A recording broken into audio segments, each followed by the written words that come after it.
আজকে কুমোরটুলির দিকে এসেছি। কুমোরটুলি গিরিশ সরি নতুন বাজার গড়ানহাটা এখানে যে কাজগুলো আছে সেগুলো কমপ্লিট করা। আশা করছি আজকে সবটা কমপ্লিট করে ফেলতে পারবো। এর আগে প্লেট নেওয়া হয়ে গেছে, বাট তাও কিছু বাটি কম পড়ছিল, তো তার জন্য আবার এসেছিলাম এই বাটিগুলো তুলতে। আর গ্লাসও কিছু নেওয়ার ছিল, সেই গ্লাসগুলোও নিলাম। নতুন বাজার কিন্তু এটা দোকান, মাটির দোকান থেকে যেগুলো কিন্তু আমার গলা প্রচণ্ড ব্যথা, ঠান্ডা লেগেছে কোনো কারণবশত।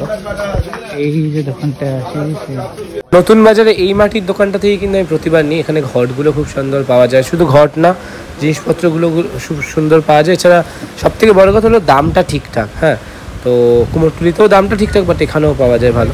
চলে এসেছি কুমোরটুলি, আর কুমোরটুলিতে আসছি সেই দিদার দোকানে। এই দিদা চিনতে পারছো? তাই কেন?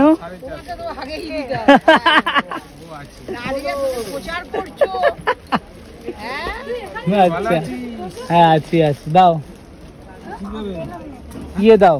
এসছি মাটির দোকান আর বসে আছি। সন্ধি পুজোর আমাদের অ্যাকচুয়ালি পুরো সেটটা, যে ভোগের সেটটা পুরো মাটির থালাতে হয়, তো সেটা নেওয়ার জন্যই বসে আছি। এই মাটির দোকানটা কিন্তু কুমোরটুলিতে, এটা পুরো একটা গোডাউন। এখান থেকেও আমি অনেকবার নিয়েছি। ওখানে যেগুলো পাই না সেগুলো এখান থেকে নিই। এইখানে কিন্তু একটা প্রবলেম কি, কোয়ান্টিটি বেশি নিতে হয় কিন্তু দামটা ওর থেকেও কম। তো আমার তো সব কিছু বেশি কোয়ান্টিটির লাগে না, যেটা লাগে সেগুলো নিয়ে নিই। তোমাদের যদি বেশি কোয়ান্টিটির লাগে এই দোকান থেকে অবশ্যই কিন্তু কিনতে পারো।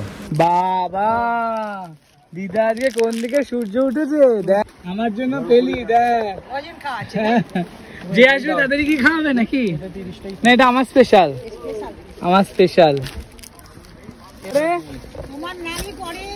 সবাই ডিসকাউন্ট পায়, ডিসকাউন্ট পায়।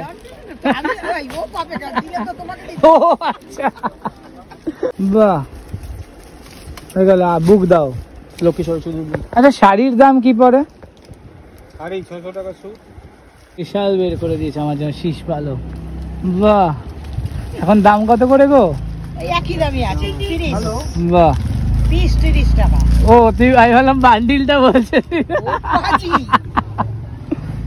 দাও আমাকে তিনটে।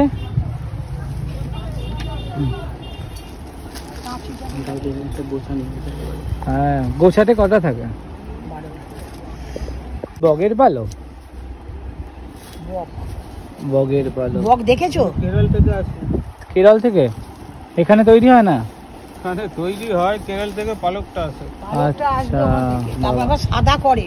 আচ্ছা, আমি তো সেটাও জানতাম না, জিজ্ঞাসা করলাম। ওই জন্য এত দাম। হ্যাঁ, কালার আর পরিষ্কার করে তবে। এই কটা বললে? তিনটে, একটা, দুটো, তিনটে। ঠিক আছে দাও দেখি। হয়েছে বিল করা। একবার বাইরে দেখতে যাই দিদাকে দেখলে। দিদাকে দেখলেই মনে হয় বড় লোক আছে। ও তাই? শেষমেশ দিদাকে দেখে বুঝে গেল বড় লোক। নাতিও তো তার এই তা বলে আবার দাম দর বেশি ফেলো না, কিন্তু দিদা আমায় পয়সা দেবে না। চারটে বছর আবার হবে। ঠিক আছে, আর কেউ এলে ডিসকাউন্ট দিয়ে। আরে এই নম্বরে ওই ছবিটা পাঠিয়ে দেবে। আচ্ছা একদম ঠিক আছে, এই নাম্বারটায় আপনারা যোগাযোগ করে নেবেন। নাম্বারটা তুলে দেখাচ্ছে।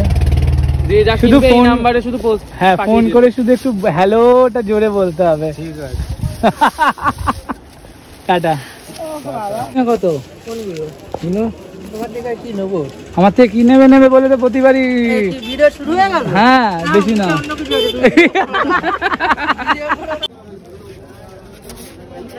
ওকে ঢাকি